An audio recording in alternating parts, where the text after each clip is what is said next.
श्री गुरुदेव दत्त, श्री गुरुदेव दत्त, श्री गुरुदेव दत्त.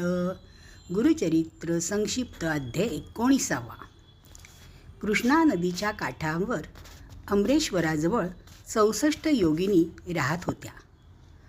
त्या योगिनी मध्यान्हकाळी श्रीगुरूंना आपल्या मंदिरात घेऊन जात असत. श्रीगुरू त्यांची पूजा स्वीकारून त्या ठिकाणी भोजन करून परत औदुंबराजवळ येत असत. हा यती गावात भिक्षेसाठी न येता अरण्यातच कसे काय आपले दिवस काढतो याविषयी तेथील ब्राह्मण लोकांना आश्चर्य वाटत असे. या गोष्टीचे वर्तमान पाहण्यासाठी त्यांनी एकदा एक मनुष्य संगमावर पाठविला. पण दुपारच्या वेळेस तो मनुष्य घाबरून परत गेला. त्यावेळेस तेथे एक नावाडी आपले शेत राखीत होता.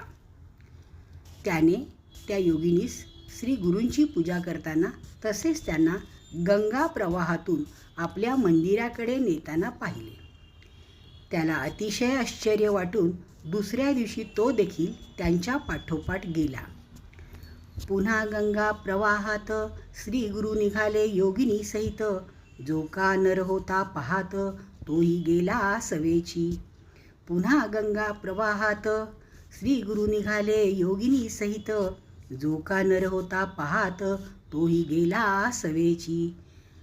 गुरुदेव दत्त, गुरुदेव दत्त, गुरुदेव दत्त.